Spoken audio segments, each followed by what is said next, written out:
Ce que beaucoup ignorent, c'est que derrière l'inaction de chaque femme vivant dans un foyer toxique, un foyer où elle est battue, insultée, humiliée, un foyer où elle risque sa vie tous les jours, derrière son inaction ne se cache pas seulement son manque de volonté, mais il y a aussi la peur de désobéir à ses parents, la peur de trahir toute une tribu qui lui a dit depuis longtemps que sans le mariage tu n'es rien, si à un certain âge tu n'as pas de mari, tu ne vaux rien.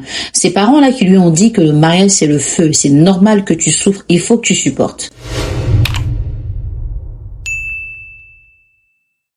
Elle est partagée entre prendre une décision responsable pour se sortir de la galère et désobéir à ses parents, ou même aller contredire les projets de ses parents, parce qu'il y en a plein aujourd'hui qui vous maintiennent dans des situations inconfortables, pas parce qu'ils vous aiment, mais parce qu'ils tiennent à leur honneur, ou même à leur projet que votre mari est en train de réaliser. Ces femmes-là ont été habituées à obéir à leurs parents, et peu importe aujourd'hui leur niveau social, leur niveau professionnel, ce sont des personnes qui n'ont pas eu cette déconnexion émotionnelle avec les paroles reçues depuis l'enfance. Elles savent ce qu'elles doivent faire, elles savent pourquoi est-ce qu'elles doivent le faire, mais elles ont peur de le faire parce que derrière, il y a tout un engagement qu'elles ont pris en allant se marier. Ces femmes-là aujourd'hui, que vous voyez avec des postes de responsabilité qui leadent des hommes, ne sont pas capables de leader leur propre relation parce qu'elles sont émotionnellement détruites, elles sont confuses, elles sont perdues, elles ont besoin de se retrouver.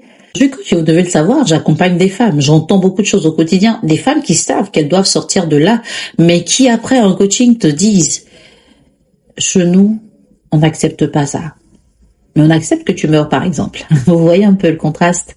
On accepte que tu ne sois plus épanoui. On accepte que tes enfants n'aient plus de maman en griffe. Mais on n'accepte pas que tu te sépares de quelqu'un que tu as mal choisi.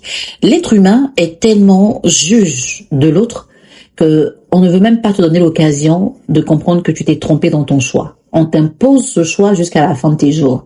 Combien de femmes aujourd'hui sont mariées? Combien de femmes sont aujourd'hui dans des foyers où elles vivent par procuration? Elles ne sont heureuses que quand il y a des réunions de famille. Mais dans leur intimité, il y a vraiment plus de connexion, il y a plus d'amour, il n'y a pas de sentiment. Elles doivent rester là parce que oui, leur famille le leur impose. C'est pas la société d'abord, c'est la famille. Parce que la vie de la femme ne commence pas en société, ça commence dans sa maison, dans la famille. Donc si tu as des parents qui ne sont pas à l'écoute, qui ne sont pas compatissants, qui ne sont pas des parents protecteurs, ils sont prêts à tout pour que tu restes là où il ne faut pas, juste parce qu'ils ont besoin que tu sois là. Et c'est la réalité de beaucoup de femmes, elles le savent. Elles n'osent pas le dire, mais elles savent ce qu'elles vivent.